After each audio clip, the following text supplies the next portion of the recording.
जिसमें क्वेश्चन में ये है कि थेफ्ट क्या है। Theft right explain theft under भारतीय न्याय संहिता 2023।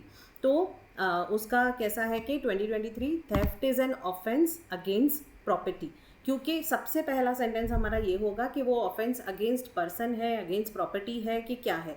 तो थेफ्ट तो कोई भी चीज़ की प्रॉपर्टी का ही चोरी होगी, कोई भी प्रॉपर्टी होगी, मूवेबल या immovable, mostly usually movable property. तो यहाँ पे हमको शॉर्ट में फर्स्ट सेंटेंस यही लिखना है कि theft is an offence against property. Meaning of theft, a person commits theft when he dishonestly takes movable property out of the possession of another person without that person's consent।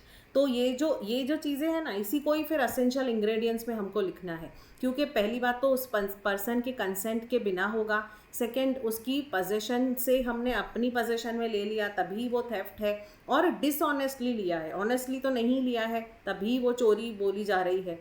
तो dishonesty और intentionally और अपनी उसकी possession से अपनी possession में चीज़ को ले लेना और उसके कंसेंट के बिना, तो यही असेंशियल इंग्रेडिएंट्स। मतलब अगर हमने मीनिंग अच्छे से कर ली तो हमको ये असेंशियल इंग्रेडिएंट्स अपने आप समझ में आ जाएंगे कि क्या लिखना है। मतलब आंसर के इनिशियल पॉइंट्स तो हमको मिल गए कि there must be dishonest intention. जो इंटेंशन है, जो हम लोगों ने पढ़ा है कि कोई भी क्राइम की 4 स्टेजेस होती है, तो पहला इंटेंशन होता है, तो वो इंटेंशन। फिर the property must be movable property. अगर हम थेफ्ट की बात कर रहे हैं तो कोई भी घर चोरी नहीं कर सकता है, तो मूवेबल प्रॉपर्टी जो है वो थेफ्ट हो सकती है।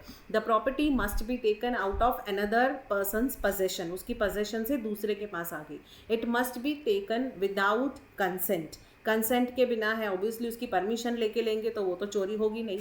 There must be movement of property. तो example, if A secretly takes B's mobile from table without permission intending to keep it permanently, तो उसने थेफ्ट को कमिट किया है। भारतीय न्याय संहिता के हिसाब से उसमें पनिशमेंट क्या है, इम्प्रिजनमेंट, फाइन या बोथ, डिपेंड कर सकता है कि वो ऑफेंस कितना सीरियस है और वो प्रोडक्ट क्या है। तो यहाँ पे मीनिंग है। और एक उसके साथ ही क्वेश्चन है कि difference between theft, extortion, robbery and डकैती। तो थेफ्ट हमने देखा कि dishonestly taking movable property without consent. Extortion का मतलब obtaining a property by putting a person in fear of injury.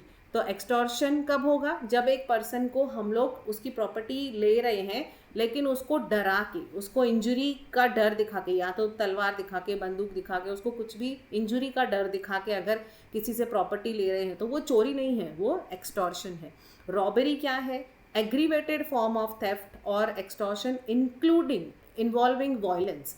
ये भी चोरी ही है रॉबरी, लेकिन बैंक रॉबरी होती है क्योंकि वो गन दिखा के या फिर कोई भी वेपन दिखा के रॉबरी हो रही है, मतलब डरा के, वायलेंस दिखा के रॉबरी हो रही है, तो वो थेफ्ट ना होके रॉबरी होती है। थेफ्ट क्या है, उसकी कंसेंट के बिना ही आपने किसी ने चोरी कर ली, तो वो उसकी कंसेंट के, उसकी जानकारी के बिना चोरी हुई तो वो चोरी है।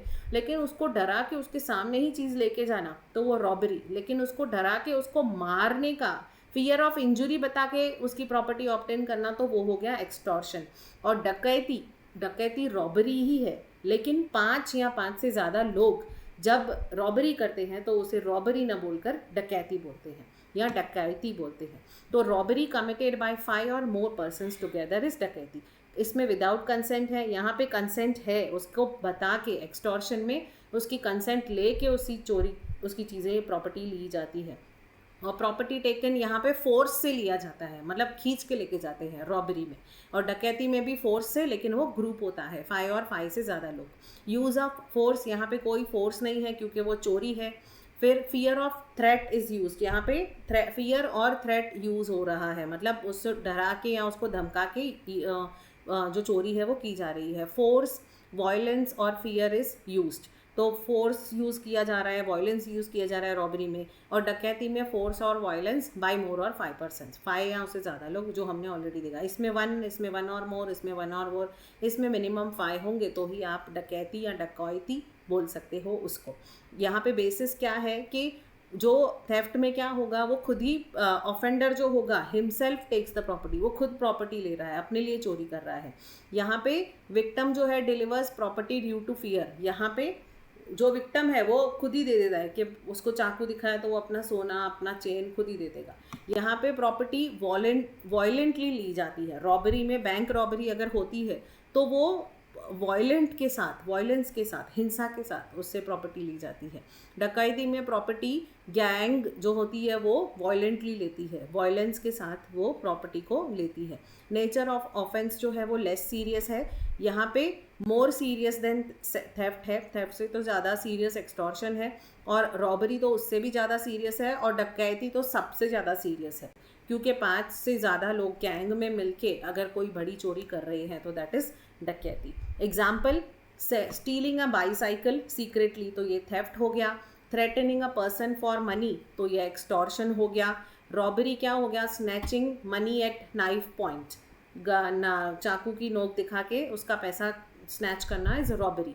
5 persons looting a house together, घर को लूटने आ गए 5 से ज़्यादा लोग या 5 लोग, तो वो डकैती हो गई। अब इसकी ये मीनिंग है ना, ये हम डिटेल में नहीं देखते हैं, ऑलरेडी हम समझ गए एक्सटॉर्शन